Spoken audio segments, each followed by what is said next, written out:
everybody. Welcome back to another episode of Serving It Hot.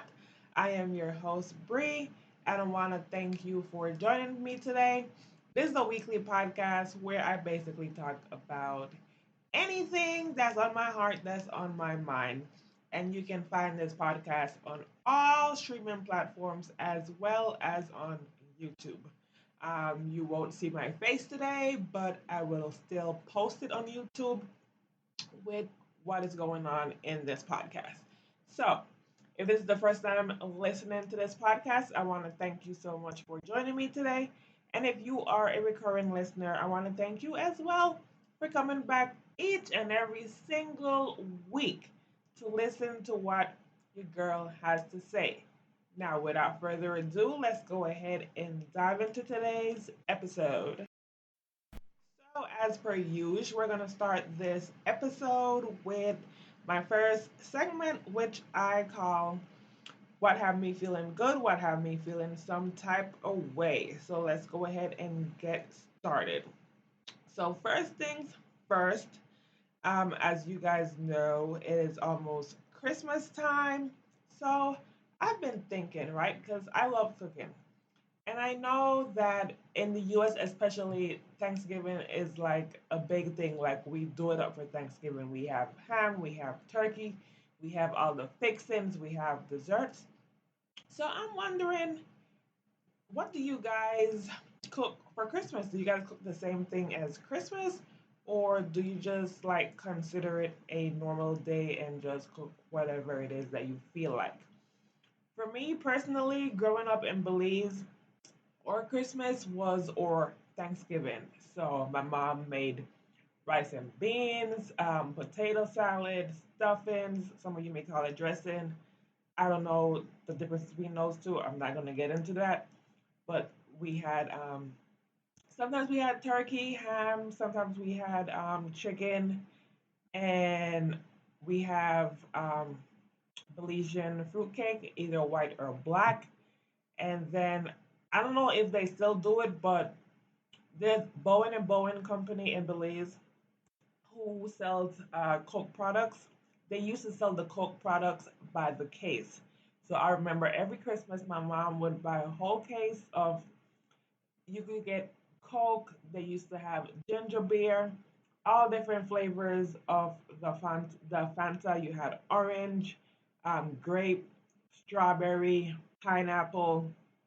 It was just fantastic. So since I've grown up and I have my own family, my husband is Salvadorian, I'm Belizean, so he loves having pollo con pan, which is basically like a shredded chicken sandwich in a bolillo with vegetables on top.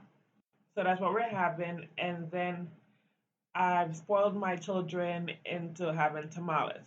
So for Christmas, we're gonna have tamales, chicken tamales. We're gonna have pollo con pan, and I'm not sure we're gonna have for dessert. I gotta think about that. But yeah, so let me guys know what you normally have for Christmas. What do you guys normally eat? Second thing, customers. This makes me so irritated. Okay. There are certain customers out there. If you guys don't know, I'm a mail carrier. And most of the time I'm in the mail truck going from mailbox to mailbox delivering your mail. There are some customers out there that just love blocking their mailboxes. They block it either with their car or with their trash can. And it drives me crazy because then we have to, well, me personally, I have to angle the mail truck a certain way and extend my arm normally than I would just to put your mail in the mailbox. And that's a real inconvenience. I can't tell you the amount of coworkers that I have that have had to have surgery on their shoulders, and I'm thinking it's because of this job. Now, let me give you an example. I believe it was on Tuesday. I was at this one house delivering the mail, and a car was behind me, and I guess she was waiting to see if I was going to go or not. So I stopped and let her go. So she went in front of me. I followed, and apparently she lived in the house that I was going to deliver it to next. So she pulled into the driveway. She see me coming. I pulled up to the mailbox. I couldn't reach the mailbox. She parked her car to the end of her driveway where if I were to go directly in front of her mailbox to service it, I would hit her car. So I couldn't do that. She proceeds to get out of her car and just casually walks up to her front door. I'm thinking in my head, lady, do you not see me trying to service your box and give you your mail? The least you could do is ask me, like, could I reach your mailbox or just come and get your mail? Nope, she didn't do either. So I had to get out of my truck, give her mail, put her mail in her mailbox, and then get back in my truck, reverse, and then go ahead about my day. That just drives me crazy. I'm like, it's consideration. Be considerate, people. Another thing some customers always tells me is, "Oh, you are here late today, ma'am or sir." I don't know about other offices, but we start at 7:30 a.m. We have different times depending on the routes on when we're supposed to get back to the office. So it we can get to your mailbox any different time of the day. It doesn't matter. So what unless it's a holiday or Sunday, you know that you're getting mail that day. So why would you think that it's okay to block your mailbox because we're late? We didn't get there on time. No, we don't have a set time to get to your mailbox. When we get to your mailbox, we get to your mailbox. And I know there's other carriers out there who will totally agree with me on this. So please, please, please don't block your mailbox, please. Or if you have to block it and you see me or a mail carrier coming, just be considerate, be kind, and don't let me or the mail carrier have to put more harm on our body. Okay? Please and thank you. Um, Next thing that's on my mind. I have this question, and it is, am I sexist? Now, you guys are probably wondering, what in the world am I talking about? Let me tell you. So, for those of you guys who don't know, it is your first time, I have two children. My daughter is 14, she's a ninth grader in high school, and I have a son who is 12 now, and he's a sixth grader in middle school. So, over the past weekend, my son asked if he can go to this girl's house because all of his friends were going over. They were just going to hang out, watch movies, play games, etc. I've met the girl before, I've met the mom before. Super nice. The girl, this is so weird to say, but I guess this is the generation that we live in. The girl is a lesbian, okay? But she's super cool with my son. So I was like, okay, sure. What time are you guys going? How long is it gonna be? This, that, that. So dropped him off, met the mom, they had fun. My daughter then proceeds to say, Mom, I think you're sexist. I was like, what? Me? Sexist? She was like, yeah, I think you're sexist because if I were to ask to go over to one of my guys' friends' house, you would say, absolutely not. And I said, you're absolutely right. I wouldn't send you over to a guy's house. She was like, well, how can I go to a guy's friend's house, but my son can go to a girl's friend's house? I'm like, it's different. She was like, how? I was like, first of all, he's 12. Yes, he's in middle school. If you would see my son, you would think he is way older than 12. But no, he is 12 years old. And me personally, I feel that he's not at that maturity level yet as my daughter. The things that he does, the way he plays, he's still my baby, okay? Now we have my daughter, 14 years old, ninth grader in high school. Her body is way more mature than my son. I know how guys her age would think and feel. Ain't no way that I'm letting you go over to a guy's friend's house. If your friend who's a guy is gay, then yes, maybe. I'll have to think about that and pray on that. But for now, no. No, no, no, no, no, no, no. But can you and all your friends go to the mall? Absolutely. But to a guy's friend's house? No. So it had me thinking, it was like, am I being sexist? Am I being sexist? I had to think about it for a second, but I was like, no, because the situation is different. But yeah, that just shows to show you the type of conversations I have with my kids. I tell my kids to be very open with me. Tell me whatever it is that's on your mind, that's bothering you, that's on your heart. Tell me so we can figure it out together. Don't go ahead and ask for advice for from somebody else. No. Tell me, ask me.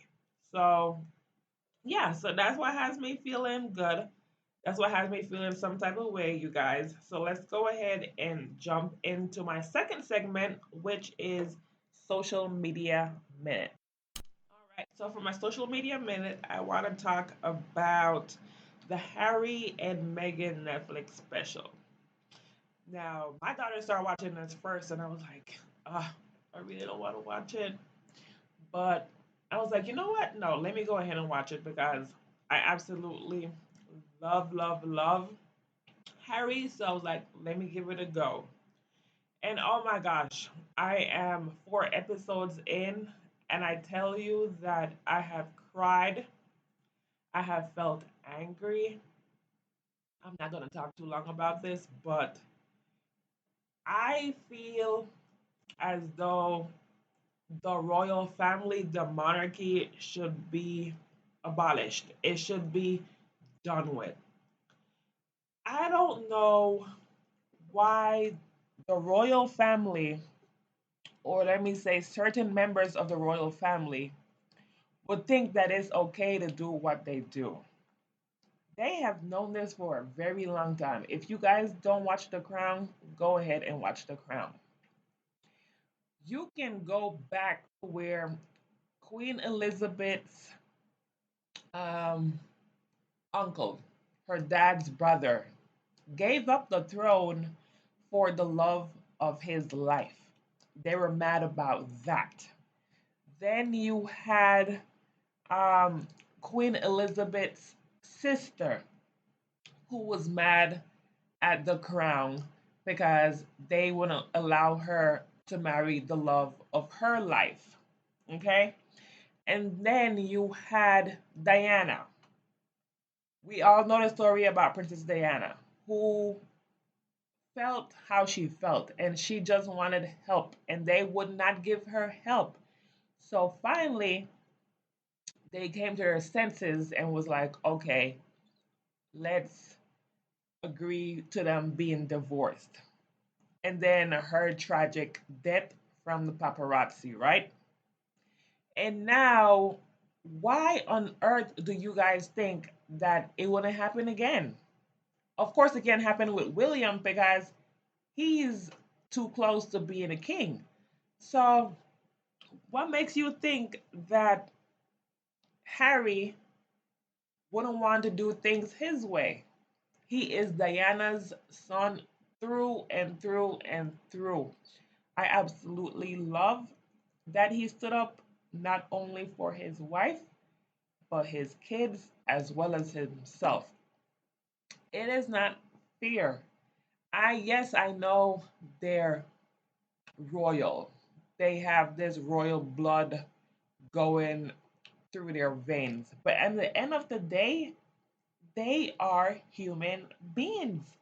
They have feelings. You can't expect them to be this cold individual. Is it ice that's running through their veins? I don't think so. It's blood. Okay? So I applaud them for what they did. I can't wait to finish watch this special, but yeah, I just don't think I don't know how they expect people to live like this. And us looking on the outside are like, oh my gosh, I envy them. I wish I could be like them. Now looking at this, I'm like, hell to the no. You guys could keep your royalty. You guys could keep everything. They're basically just in a golden cage. That's about it. Um, but yeah, I love Harry. I love Meghan. Oh, and Megan's mom, Miss Doria, is that her name? She looks good for her age, okay? Black don't crack, you guys. Black don't crack. But yeah, um, yeah, I just absolutely love Harry and Meghan. And the way they met, he slid in her DM. That is true, Harry, and that is true, Diana. I think Diana would have done the same thing. So, yeah, let these people be, let them live the life they want to be. And royal family, oh my God, y'all got to do better.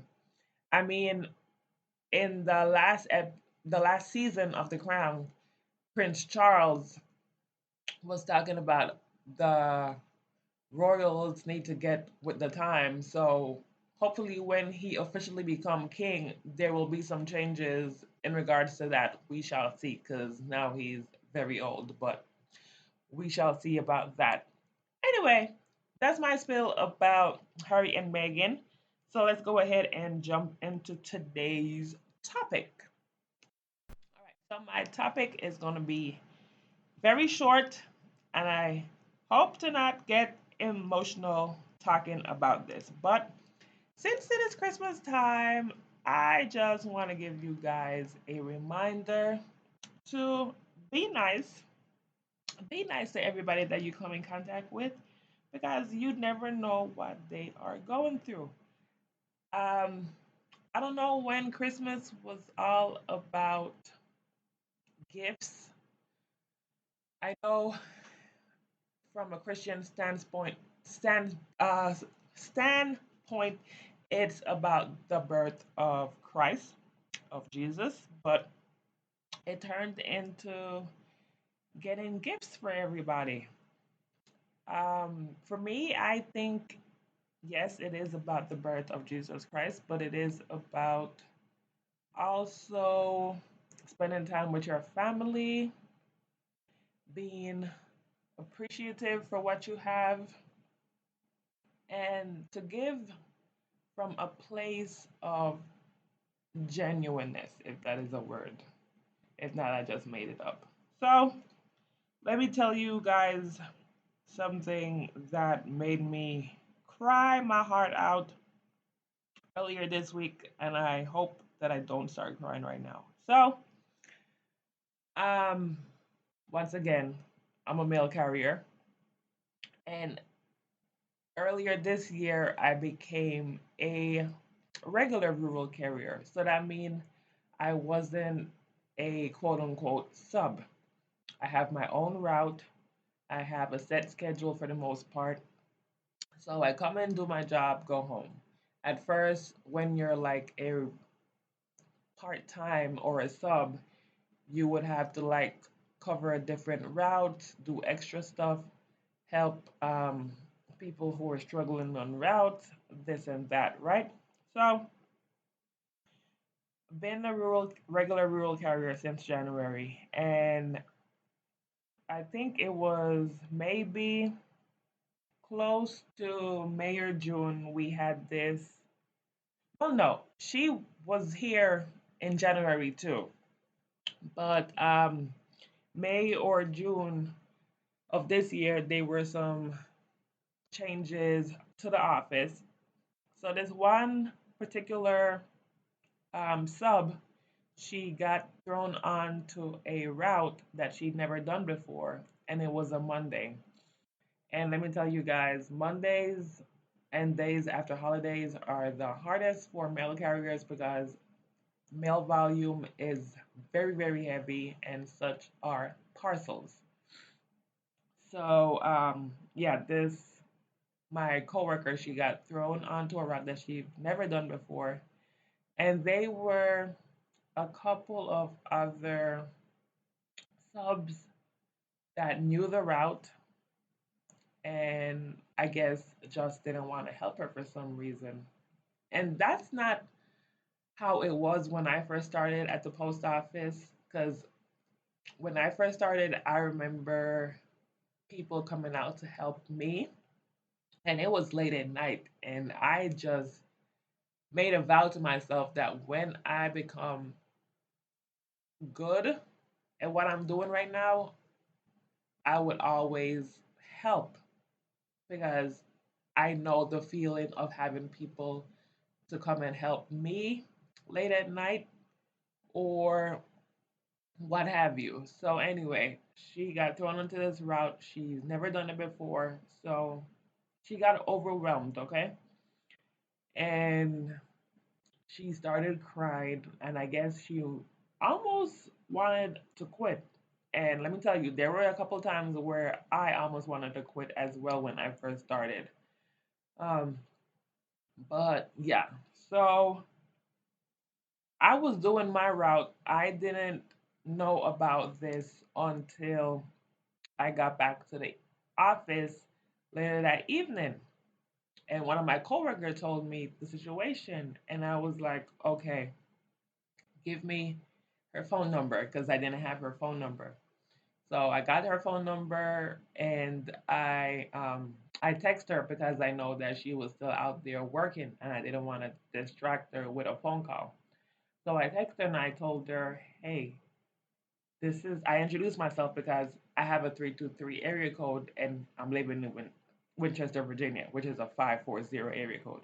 So I introduced myself and I told her, hey, I heard about what went on today and I just want you to know that whatever have you, don't give up because this won't be an everyday occurrence. It sucks what happened, but just don't give up. There'll be better days ahead, and you can do this. And if you ever need help, I'll help you. Now, technically, I'm not supposed to help unless like a supervisor asks me to because now I'm salary. So I only should be doing my job and my job alone. But I just felt horribly for her. So I was like, whenever you need help, just let me know and I'll help you. So come the following day after I text her, she was like, "Oh, thank you, thank you, thank you. You don't know how much that meant to me, right?" I was like, "Don't worry, I got you." Fast forward now to Christmas time, and I was finishing up my route, and I saw her loading the truck up because she was doing parsley run because we're at Christmas time and parsley run is heavy. And she was like, Bria, I have something for you. I was like, oh, okay. So she went back into the office, came back out to the parking lot, and gave me a bag with a card. And she was like, this is for you. I was like, oh my gosh, you shouldn't have, right? But thank you, thank you, thank you. I wasn't thinking anything of it. So I went home that evening, went home that evening, opened the bag, and it was a card and a gift. And I opened the card, and it just completely touched my heart what she said on the card. And I was like, it just made me think like, what if I didn't reach out to her and tell her that day about just the hanging there, don't give up, and offering help? It was so, so sweet.